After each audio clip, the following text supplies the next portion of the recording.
বিসমিল্লাহির রহমানির রহিম।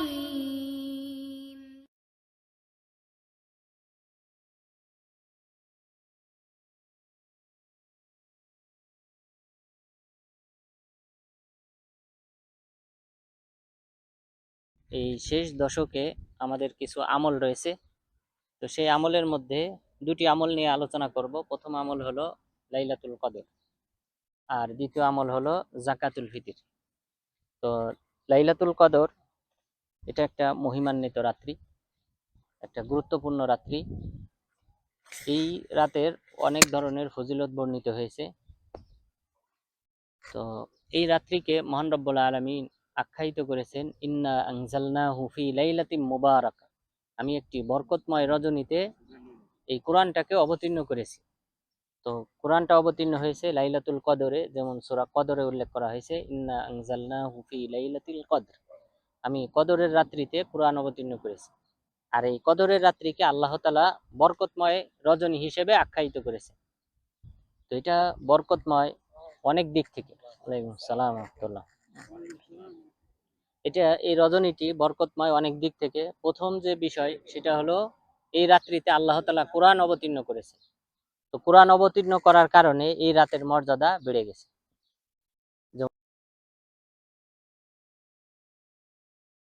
তাহলে ওই বছর লাইলাতুল কদর হয়েছিল 21-এর রাত্রিতে। সুতরাং আমাদের দেশের মানুষের যে ভুল ধারণা রয়েছে, বা মানুষ তারাও জানে হাদিসগুলা, কিন্তু তারা ওই সংক্ষেপ করার জন্য গুরুত্ব দেয় 27-এর রাত্রিকে শুধুমাত্র। এটা ঠিক না। আমাদেরকে গুরুত্ব দিতে হবে বেজোড় রাত্রি যেগুলি আছে বিশেষভাবে এই রাত্রিগুলিকে, এরপর শেষ দশকের জোড় রাত্রিগুলিকেও গুরুত্ব দিতে হবে। কারণ এই মর্মেও একটা হাদিস রয়েছে, যেটা ইনশাল্লাহ পরে উল্লেখ করব। তো তাহলে আমরা জানলাম এই হাদিস থেকে যে 21-এর রাত্রিতে লাইলাতুল কদর হয়েছিল। দ্বিতীয়ত 23-এর রাত্রিতে লাইলাতুল কদর হয়েছিল, এই মর্মে আব্দুল্লাহ ইবনে উনাইস আল জুহানী রাদিয়াল্লাহু আনহু তিনি রাসূল সাল্লাল্লাহু আলাইহি ওয়াসাল্লামের কাছে আসলেন। আসার পর বললেন, ইয়া রাসূলুল্লাহ মুরনি বিলাইলা আনজিলু ইলা হাযাল মসজিদ। হে রাসূল, আমাকে একটি রাতের কথা বলেন যেই রাতে আমি মসজিদে নববীতে এসে সালাত আদায় করব। কারণ আমি গ্রাম্য সাহাবী, আমি গ্রামে বসবাস করি। আমাকে একটি রাতের কথা বলেন যে রাতে আমি এই মসজিদে নববীতে এসে লাইলাতুল কদর পাবো। তখন রাসূল সাল্লাল্লাহু আলাইহি ওয়াসাল্লাম তাকে বললেন, ইনজিল লাইলাতা সালাতি ওয়া 20, তুমি 23-এর রাত্রিতে এই মসজিদে নববীতে আসবে। তাহলে ওই সাহাবীর উদ্দেশ্য ছিল লাইলাতুল কদর পাওয়া, আর রাসূল সাল্লাল্লাহু আলাইহি ওয়াসাল্লাম তাকে ওই বছর বললেন তুমি 23-এর রাত্রিতে আসবে মসজিদে নববীতে। তাহলে এখান থেকে বোঝা যায় ওই বছর লাইলাতুল কদর হয়েছিল 23-এর রাত্রিতে। এরপর 25-এর রাত্রিতে লাইলাতুল কদর হয়েছিল। এটার দলিল হলো যে প্রথমবার যে কোরআন অবতীর্ণ হয়, এই প্রথমবার যে কোরআন অবতীর্ণ হয় এটা ছিল 25-এর রাত্রিতে। দলিল এই মর্মে রাসূল সাল্লাল্লাহু আলাইহি ওয়াসাল্লাম বলেন, নাযালাত সুহুফু ইব্রাহিম আউওয়ালা লাইলাতিন মিন রমাদান, যে ইব্রাহিম আলাইহিস সালামকে যে কিতাব দেওয়া হয়েছিল, সংক্ষিপ্ত কিতাব, এই কিতাবটা অবতীর্ণ হয়েছিল রমজান মাসের প্রথম তারিখে। এইভাবে তাওরাত, ইনজিল, জাবুরের কথা বলা হয়েছে। সব শেষে বলেছেন কোরআন সম্পর্কে যে কোরআনটা অবতীর্ণ হয়েছে 24 দিন অতিক্রম করার পর। তো আলেমগান বলেছেন 24 দিন অতিক্রম করার পর বলতে উদ্দেশ্য হলো 25-এর রাত্রি, অর্থাৎ দিন অতিক্রম করে যে রাত্রি এসেছে সেই রাত্রিতে কোরআনটা অবতীর্ণ হয়েছিল। তো তাহলে প্রথম বছর যখন কোরআন অবতীর্ণ হয় হেরা গুহায়, ওই বছরের লাইলাতুল কদর ছিল 25-এর রমজানে। এরপর 27-এর দলিল তো আমরা উল্লেখ করেছি উবাই বিন কাব রাদিয়াল্লাহু আনহু থেকে। এছাড়াও আরো অনেক সাহাবী থেকে বর্ণিত হয়েছে, আবু যার রাদিয়াল্লাহু আনহু থেকে বর্ণিত হয়েছে, আবু হুরায়রা রাদিয়াল্লাহু আনহু থেকে বর্ণিত হয়েছে যে 27-এর রাত্রিতে লাইলাতুল কদর হয়েছিল। এছাড়াও একজন সাহাবী আসলেন, আসার পর বললেন, আল্লাহ রাসূল, আমি ইন্নী শাইখুন কাবীর আলী, আমি অসুস্থ, বার্ধক্য, আমার পক্ষে কিয়ামুল লাইল করা সম্ভব না। তবে আপনি আমাকে এমন একটা রজনীর কথা বলেন যেই রজনীতে আমি কিয়ামুল লাইল করব এবং লাইলাতুল কদর পাবো। রাসূল সাল্লাল্লাহু আলাইহি ওয়াসাল্লাম তাকে বললেন, আলাইকা বিসাবিআ, তুমি সপ্তম রজনীতে আসবে। সপ্তম রজনীতে তুমি কিয়ামুল লাইল করবে, তাহলে লাইলাতুল কদর পাবে। সপ্তম বলতে আলেমগণ বলেছেন উদ্দেশ্য হলো যে 20 দিন অতিক্রম করার পর সপ্তম রাত্রি তথা 27-এর রাত্রি। তাহলে 27-এর রাত্রিতে এই সাহাবীকে লাইলাতুল কদর অন্বেষণ করার নির্দেশ দিয়েছিলেন। সুতরাং বোঝা যায় ওই বছর লাইলাতুল কদর হয়েছিল 27-এ রমজানে। তাহলে আমরা সংক্ষেপে যে বিষয়টা জানলাম, লাইলাতুল কদর প্রতি বছর একই সময়ে হয় না, বিভিন্ন বছর বিভিন্ন সময়ে হয়, বিভিন্ন রাত্রিতে হয়। এখন আরেকটি মাসালা, গুরুত্বপূর্ণ মাসালা, সেটা হলো জাকাতুল ফিতির। তো জাকাতুল ফিতির এই বিষয়টাও আমাদের জানা উচিত। আমাদের দেশে বিভিন্ন ভাবে এই জাকাতুল ফিতির আদায় করা হয়। তো জাকাতুল ফিতিরের ক্ষেত্রে নিয়ম হলো জাকাতুল ফিতির কারা দেবে। জাকাতুল ফিতির সবার উপর ফরজ, ধনী গরিব ছোট বড় সবার উপর, নারী পুরুষ সবার উপর জাকাতুল ফিতির ফরজ। অর্থাৎ ঈদের দিন সকালেও যদি কোনো সন্তান ভূমিষ্ঠ হয়, সেই সন্তানের নামেও জাকাতুল ফিতির দিতে হবে। ধনী হোক গরিব হোক সবাইকে জাকাতুল ফিতির দিতে হবে। যেহেতু আব্দুল্লাহ ইবনে ওমর রাদিয়াল্লাহু আনহু তিনি বলেছেন, ফারাজা রাসূলুল্লাহ সাল্লাল্লাহু আলাইহি ওয়াসাল্লাম যাকাতাল ফিতর আলাল আবদি ওয়াল হুররি ওয়াজ যাকারি ওয়াল উনসা ওয়াস সাগীরি ওয়াল কাবীরি সাআম মিন তাবারিন আও সাআম মিন শাঈর। রাসূল সাল্লাল্লাহু আলাইহি ওয়াসাল্লাম যাকাতুল ফিতর ফরজ করেছেন ধনী না, স্বাধীন পরাধীন, এরপরে ছোট বড় নারী পুরুষ সকলের উপর ফরজ। এরপর ধনী গরিবের কথা আবু হুরায়রা রাদিয়াল্লাহু আনহু বলেছেন যে ধনী গরিব সকলের উপর জাকাতুল ফিতির ফরজ। এখন প্রশ্ন হলো জাকাতুল ফিতির যারা দরিদ্র ব্যক্তি তারা কিভাবে দেবে, যাদের সামর্থ্য নাই তারা কিভাবে দেবে? তারা দেবে তাদেরকে যখন ধনী ব্যক্তিরা বা সাধারণ ব্যক্তিরা জাকাতুল ফিতির দেবে, তাদের দেওয়ার পর তারা সেখান থেকে নিজেদের পরিবারের সদস্যদের পক্ষ থেকে আদায় করবে। অর্থাৎ দরিদ্র ব্যক্তি জাকাতুল ফিতির পাওয়ার হকদার কারা? এই এক শ্রেণীর ব্যক্তি, দরিদ্র মিসকিন ব্যক্তিদের কথাই হাদিসে উল্লেখ করা হয়েছে। আব্দুল্লাহ ইবনে আব্বাস রাদিয়াল্লাহু আনহু বলেছেন, ফারাদা রাসূলুল্লাহ সাল্লাল্লাহু আলাইহি সাল্লাম যাকাতাল ফিতরি তুহরাতুন। সূরা কদরে আল্লাহ তাআলা বলেছেন, ইন্না আনজালনাহু ফি লাইলাতিল কদর, আমি কদরের রাত্রিতে কোরআনটাকে অবতীর্ণ করেছি। এরপর এই রাত্রিকে বরকতময় রজনী হিসেবে উল্লেখ করা হয়েছে। এর পিছনে দ্বিতীয় যে কারণ সেটা হলো এই রাত্রিতে মানুষের ভাগ্য নির্ধারণ করা হয়। এই লাইলাতুল কদরে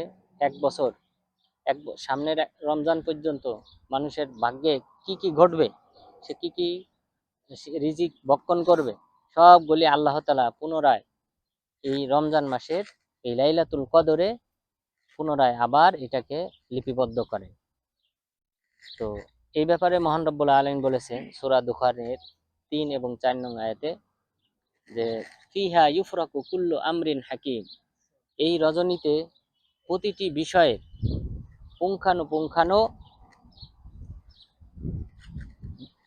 পুঙ্খানুপুঙ্খানুভাবে এই রাতে প্রতিটা বিষয়কে নির্ধারণ করা হয়, প্রতিটি বিষয়ের ফয়সালা করা হয়ে থাকে এই রজনীতে। আমরাম মিন ইনদিনা, আল্লাহ তাআলার পক্ষ থেকে নির্দেশনা অনুযায়ী এই রাতে সকল বিষয়ের ফয়সালা করা হয়। আব্দুল্লাহ ইবনে আব্বাস রাদিয়াল্লাহু আনহু তিনি বলেন, ইন্নাকা লাতারার রাজুলা ইয়ামশি ফিল আসওয়াক ওয়া কাদ ওয়াকা ইসমুহু ফিল মাউতা, যে তুমি দেখবে অনেক মানুষ বাজারে চলাফেরা করতেছে, ঘোরাফেরা করতেছে, অথচ তার নামের তালিকা মৃতদের তালিকায় পৌঁছে গেছে। এরপরে তিনি এই আয়াত পাঠ করলেন, ফিহা ইউফরাকু কুল্লু আমরিন হাকিম আমরুদ দুনিয়া ইলা কাবিল মিসলিহা, যে দুনিয়াবি যে বিষয়গুলি রয়েছে এটা পরবর্তী বছর পর্যন্ত যা কিছু ঘটবে সেটা আল্লাহ তাআলা এই লাইলাতুল কদরে ফয়সালা করে থাকেন। তো সেই দৃষ্টিকোণ থেকে লাইলাতুল কদর মানে ভাগ্য নির্ধারণের রাত্রি, তথা এই রাত্রিতে ভাগ্য নির্ধারণ করা হয়, এই কারণে এই রাত্রিটি বরকতময়। তো আমাদের দেশে একটা প্রচলন রয়েছে যে শবে বরাত, যে ভাগ্য নির্ধারণের রজনী, এটা আমাদের দেশে প্রচলন হলো শাবান মাসের 15 তারিখ। তো শবে বরাত যদি বলতে হয় এটা লাইলাতুল কদরকে বলতে হবে, লাইলাতুল কদরকে শবে বরাত বলতে হবে, অর্থাৎ ভাগ্য নির্ধারণের রজনী। কারণ আমরা কোরআনকে তো মিথ্যা বলতে পারি না, মিথ্যা হলে আমাদের দেশের মানুষ যারা যারা মানুষকে ধোঁকা দেয় ধর্ম নিয়ে, তারাই মিথ্যাবাদী হবে।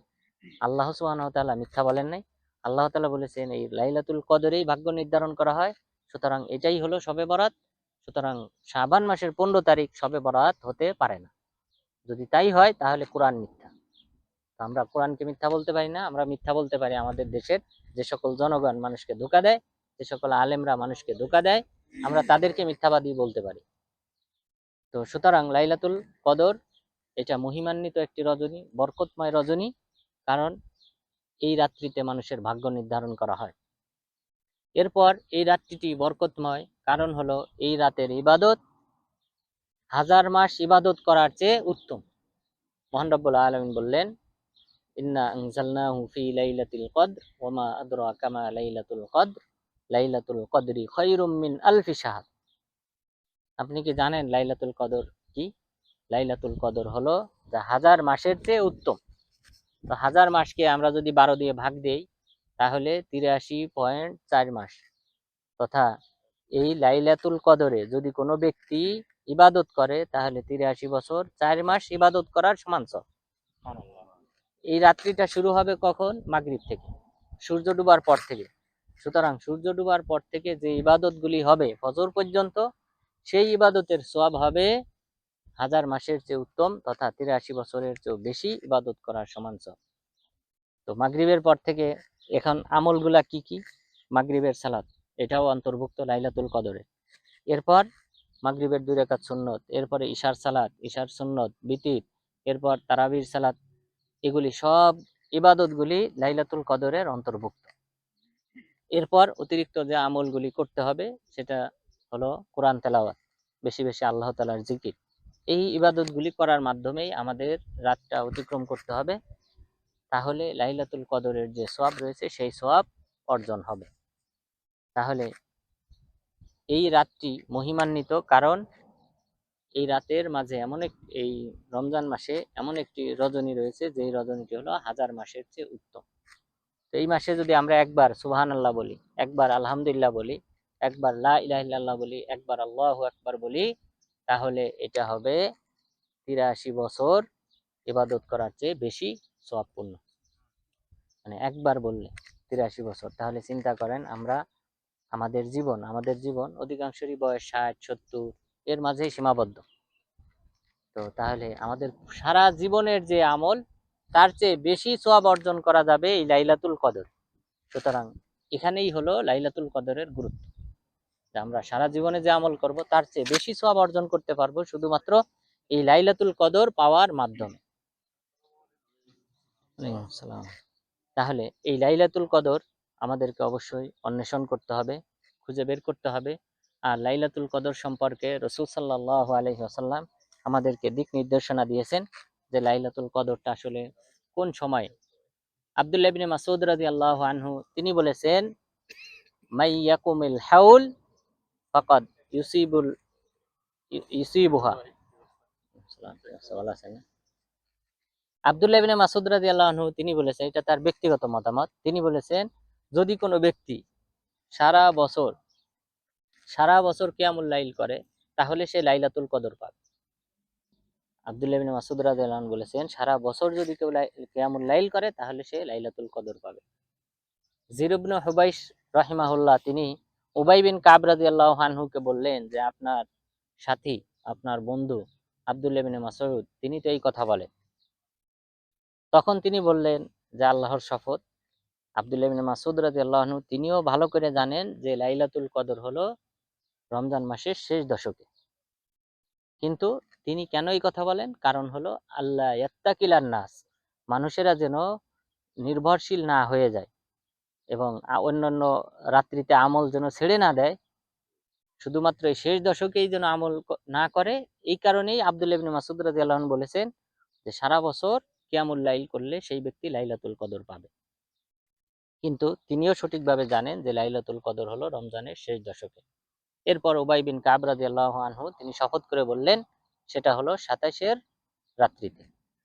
27 রাত্রিতে তিনি শপথ করে বলার পিছনে কারণ আছে। কারণ যেই বছর রাসূল সাল্লাল্লাহু আলাইহি ওয়াসাল্লাম এই 27 রাত্রিতে লাইলাতুল কদরের কথা বলেছিলেন ওই বছর লাইলাতুল কদর 27শে রমজানে হয়েছিল। এই কারণে উবাই বিন কাব রাদিয়াল্লাহু আনহু শপথ করে বলেছিলেন যে লাইলাতুল কদর হলো 27 রাত্রিতে। কারণ কি, আপনি এটা কিভাবে নির্ধারণ করে বলতেছেন? এই প্রশ্ন যখন জির ইবনে হুবাইশ রাহিমাহুল্লাহ করলেন, তখন তিনি বললেন আলামতের মাধ্যমে, যে আলামতটা হলো লা শুয়া আলাহা, যে পরের দিন সূর্য উঠবে কিন্তু সূর্যের কোনো প্রখরতা থাকবে না, এটা হলো আলামত। সেই আলামত দেখে তাহলে উবাই বিন কাব রাদিয়াল্লাহু আনহু যে বছরের কথা বলতেছেন, সেই বছরে 27শে রমজানে লাইলাতুল কদর হয়েছিল এবং ওই রাত্রিতে, ওই সকালে, পরবর্তী দিন সকালে সূর্যের প্রখরতা ছিল না। সেই দৃষ্টিকোণ থেকে তিনি এটা শপথ করে বলেছিলেন।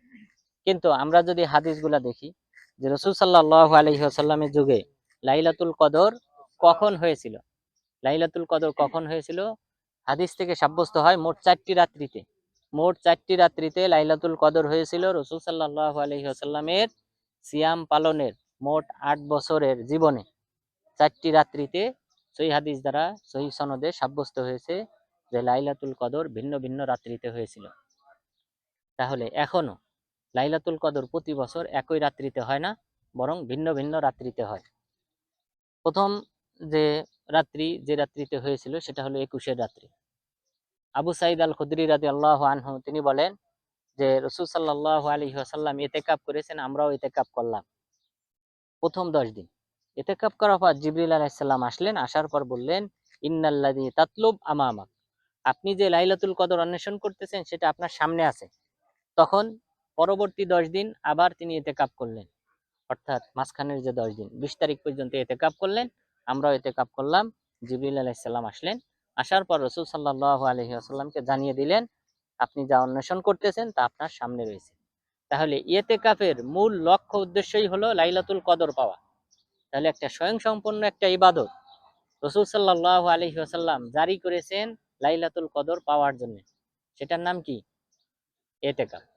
ইতিকাফ, কারণ আপনি ইতিকাফের ফজিলতের কোনো হাদিস নেই যে ইতিকাফ করলে আপনাকে এই সওয়াব দেওয়া হবে, এই মর্মে কোনো সহিহ হাদিস বর্ণিত হয়নি। কারণ এটার ফজিলতই হলো এটা, যে ইতিকাফ করার মূল লক্ষ্য উদ্দেশ্যই হলো লাইলাতুল কদর পাওয়া। 20 তারিখে আবু সাঈদ খুদরি রাদিয়াল্লাহু আনহু বলতেছেন রাসূল সাল্লাল্লাহু আলাইহি ওয়াসাল্লাম দাঁড়িয়ে আমাদের সামনে বললেন, বক্তব্য দিলেন। বক্তব্যে তিনি কারণ জানালেন যে জিবরিল আলাইহিস সালাম এসে জানিয়ে গিয়েছেন যে লাইলাতুল কদর সামনে। তখন তিনি বললেন তবে আমাকে দেখানো হয়েছে স্বপ্নে, অর্থাৎ এটাও নবীদের স্বপ্ন সত্য। তো তিনি বললেন আমাকে দেখানো হয়েছে ওয়া ইন্নী আসজুদু আলা তিন ওয়া মা, যে আমি দেখলাম যে আমি সিজদা করতেছি কাদামাটি বিশিষ্ট স্থানে। তার মানে এটা হলো পূর্বাভাস, লাইলাতুল কদর চেনার পূর্ব আলামত হলো ওই রাত্রিতে বৃষ্টি হবে। তো রাসূল সাল্লাল্লাহু আলাইহি ওয়াসাল্লাম এই রাত্রিতে, এই 20 তারিখ দিনে সকালে বক্তব্য দিলেন।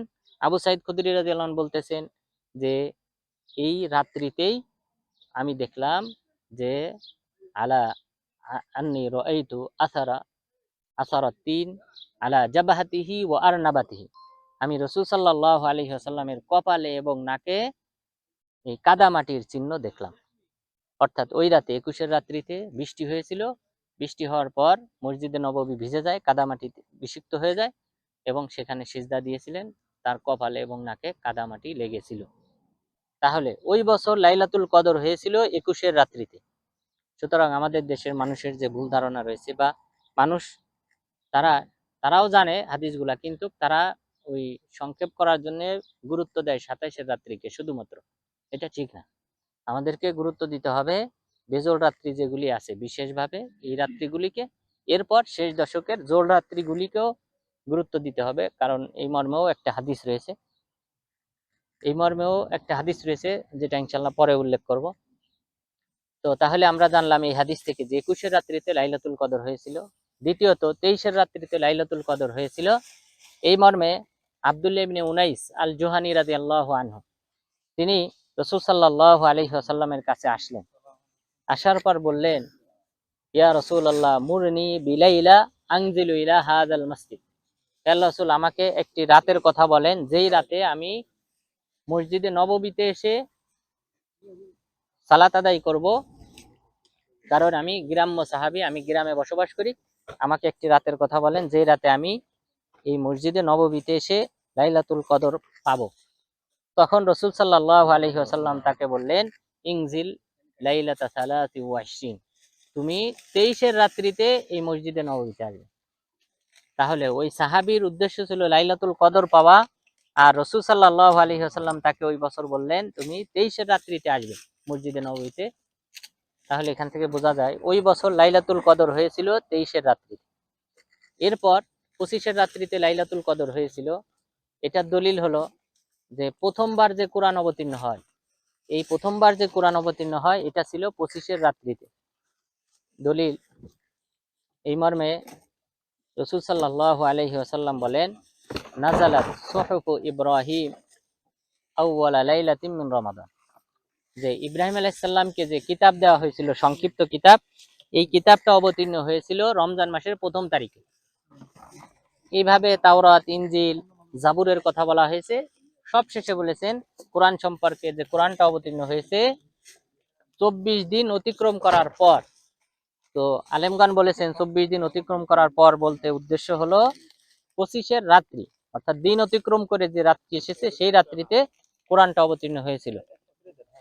তো তাহলে প্রথম বছর যখন কোরআন অবতীর্ণ হয় হেরা গুহায়, ওই বছরের লাইলাতুল কদর ছিল 25-এর রমজানে। এরপর 27-এর দলিল তো আমরা উল্লেখ করেছি উবাই বিন কাব রাদিয়াল্লাহু আনহু থেকে। এছাড়াও আরো অনেক সাহাবী থেকে বর্ণিত হয়েছে, আবু যার রাদিয়াল্লাহু আনহু থেকে বর্ণিত হয়েছে, আবু হুরায়রা রাদিয়াল্লাহু আনহু থেকে বর্ণিত হয়েছে যে 27-এর রাত্রিতে লাইলাতুল কদর হয়েছিল। এছাড়াও একজন সাহাবী আসলেন, আসার পর বললেন, আল্লাহ রাসূল, আমি ইন্নী শাইখুন কাবীর আলী, আমি অসুস্থ, বার্ধক্য, আমার পক্ষে কিয়ামুল লাইল করা সম্ভব না, তবে আপনি আমাকে এমন একটা রজনীর কথা বলেন যেই রজনীতে আমি কিয়ামুল লাইল করব এবং লাইলাতুল কদর পাবো। রাসূল সাল্লাল্লাহু আলাইহি ওয়াসাল্লাম তাকে বললেন, আলাইকা বিসাবিআ, তুমি সপ্তম রজনীতে আসবে, সপ্তম রজনীতে তুমি কিয়ামুল লাইল করবে, তাহলে লাইলাতুল কদর পাবে। সপ্তম বলতে আলেমগণ বলেছেন উদ্দেশ্য হলো যে 20 দিন অতিক্রম করার পর সপ্তম রাত্রি তথা 27-এর রাত্রি। তাহলে 27-এর রাত্রিতে এই সাহাবীকে লাইলাতুল কদর অন্বেষণ করার নির্দেশ দিয়েছিলেন। সুতরাং বোঝা যায় ওই বছর লাইলাতুল কদর হয়েছিল 27-এ রমজানে। তাহলে আমরা সংক্ষেপে যে বিষয়টা জানলাম, লাইলাতুল কদর প্রতি বছর একই সময়ে হয় না, বিভিন্ন বছর বিভিন্ন সময়ে হয়, বিভিন্ন রাত্রিতে হয়। এখন আরেকটি মাসালা, গুরুত্বপূর্ণ মাসালা, সেটা হলো যাকাতুল ফিতির। তো যাকাতুল ফিতির এই বিষয়টাও আমাদের জানা উচিত। আমাদের দেশে বিভিন্ন ভাবে এই যাকাতুল ফিতির আদায় করা হয়। তো যাকাতুল ফিতিরের ক্ষেত্রে নিয়ম হলো যাকাতুল ফিতির কারা দেবে? যাকাতুল ফিতির সবার উপর ফরজ, ধনী গরিব ছোট বড় সবার উপর, নারী পুরুষ সবার উপর যাকাতুল ফিতির ফরজ। অর্থাৎ ঈদের দিন সকালেও যদি কোনো সন্তান ভূমিষ্ঠ হয়, সেই সন্তানের নামেও যাকাতুল ফিতির দিতে হবে। ধনী হোক গরিব হোক সবাইকে যাকাতুল ফিতির দিতে হবে। যেহেতু আব্দুল্লাহ ইবনে ওমর রাদিয়াল্লাহু আনহু তিনি বলেছেন, ফারাজা রাসূলুল্লাহ সাল্লাল্লাহু আলাইহি ওয়াসাল্লাম যাকাতাল ফিতর আলাল আবদি ওয়াল হুররি ওয়াজ যাকারি ওয়াল উনসা ওয়াস সাগীরি ওয়াল কাবীরি সাআম মিন তাবারিন আও সাআম মিন শাঈর। রাসূল সাল্লাল্লাহু আলাইহি ওয়াসাল্লাম যাকাতুল ফিতর ফরজ করেছেন ধনী, না, স্বাধীন পরাধীন, এরপরে ছোট বড় নারী পুরুষ সকলের উপর ফরজ। এরপর ধনী গরিবের কথা আবু হুরায়রা রাদিয়াল্লাহু আনহু বলেছেন যে ধনী গরিব সকলের উপর যাকাতুল ফিতর ফরজ। এখন প্রশ্ন হলো যাকাতুল ফিতর যারা দরিদ্র ব্যক্তি তারা কিভাবে দেবে? যাদের সামর্থ্য নাই তারা কিভাবে দেবে? তারা দেবে তাদেরকে যখন ধনী ব্যক্তিরা বা সাধারণ ব্যক্তিরা যাকাতুল ফিতর দেবে, তাদের দেওয়ার পর তারা সেখান থেকে নিজেদের পরিবারের সদস্যদের পক্ষ থেকে আদায় করবে। অর্থাৎ দরিদ্র ব্যক্তি যাকাতুল ফিতর পাওয়ার হকদার কারা? এই এক শ্রেণীর ব্যক্তি, দরিদ্র মিসকিন ব্যক্তিদের কথাই হাদিসে উল্লেখ করা হয়েছে। আব্দুল্লাহ ইবনে আব্বাস রাদিয়াল্লাহু আনহু বলেছেন, ফারাদা রাসূলুল্লাহ সাল্লাল্লাহু আলাইহি ওয়াসাল্লাম যাকাতাল ফিতরি তুহরাতান লিসিয়ামি মিনাল লাগবি ওয়ার রাফাস ওয়া তু'মাতান লিল মাসাকিন। রাসূল সাল্লাল্লাহু আলাইহি ওয়াসাল্লাম যাকাতুল ফিতর ফরজ করেছেন সিয়াম পালনকারীদের যে সকল ভুল ত্রুটি হয়, অন্যায় অশ্লীল ফাহিশি কথা কাজ হয় রমজান মাসে, সেই সকল পাপের কাফফারা স্বরূপ জাকাতুল ফিতিরকে ফরজ করা হয়েছে। এরপরে বললেন ওয়াতু'মাতান লিল মাসাকিন, মিসকিনদেরকে খাদ্যের যোগান হিসেবে ফরজ করা হয়েছে। এখানে কিন্তু শুধুমাত্র এক শ্রেণীর কথা বলা হয়েছে। আপনারা জানেন ফরজ জাকাতে 8 শ্রেণীর কথা বলা হয়েছে আয়াতে। আল্লাহ তাআলা 8 শ্রেণীর কথা বলেছেন, 8 শ্রেণীকে জাকাতটা দিতে হবে, ফরজ জাকাত। কিন্তু জাকাতুল ফিতরের ক্ষেত্রে উল্লেখ করা হয়েছে মাত্র এক শ্রেণী, দরিদ্র মিসকিন যে সকল ব্যক্তিরা আছে তারাই পাবে। সুতরাং সাধারণ মুসলিমরা যখন এই দরিদ্র ব্যক্তিদেরকে জাকাতুল ফিতর দেবে, তখন তারা সেটা থেকে তাদের পরিবারের সদস্যদের পক্ষ থেকে জাকাতুল ফিতর আদায় করবে। এরপর জাকাতুল ফিতরের পরিমাণ হাদিসে যেটা বলা হয়েছে 100 যে কুন্না নুখরিজু যাকাতাল ফিতরি সাআম মিন তাআম। আবু সাঈদ খুদরি রাদিয়াল্লাহু আনহু বলেছেন, আমরা রাসূল সাল্লাল্লাহু আলাইহি সাল্লামের যুগে 100 সমপরিমাণ খাদ্যদ্রব্য জাকাতুল ফিতর হিসেবে দিতাম। 100 বলা হয় 4 মুদ, আরবিতে 4 মুদ, 1 মুদ সমান 600 গ্রাম। তাহলে 6 গুণ 4, 600 গুণ 4, তাহলে হয় 2400 গ্রাম তথা 2.5 কেজি। 2.5 কেজির কাছাকাছি, একটু কম, 100 গ্রাম কম। তো 2.5 কেজি সমপরিমাণ চাউল আমাদেরকে খাদ্যদ্রব্য হিসেবে চাউল অথবা আটা, গম অথবা হাদিসে মোট 5 শ্রেণীর খাদ্যদ্রব্যের কথা উল্লেখ করা হয়েছে। একটা হলো জব, আরেকটা হলো গম, এরপরে হলো আকিক পনির, এরপরে উল্লেখ করা হয়েছে খেজুর, এরপরে উল্লেখ করা হয়েছে জাবিব কিশমিশ। এই 5 শ্রেণীর খাদ্যদ্রব্যের কথা উল্লেখ করা হয়েছে। তো সেই হিসেবে খাদ্যদ্রব্যের অন্তর্ভুক্ত আমাদের চাউলটা, সুতরাং চাউল দিতে হবে, এটা দেশের একটা প্রধান খাদ্যদ্রব্য। তো সেই হিসেবে খাদ্যদ্রব্যের মাধ্যমেই জাকাতুল ফিতর দিতে হবে। টাকার মাধ্যমে জাকাতুল ফিতর দিলে জাকাতুল ফিতর আদায় হবে না, কারণ কোনো দলিল নাই, কোনো প্রকার দলিল বর্ণিত হয় নাই।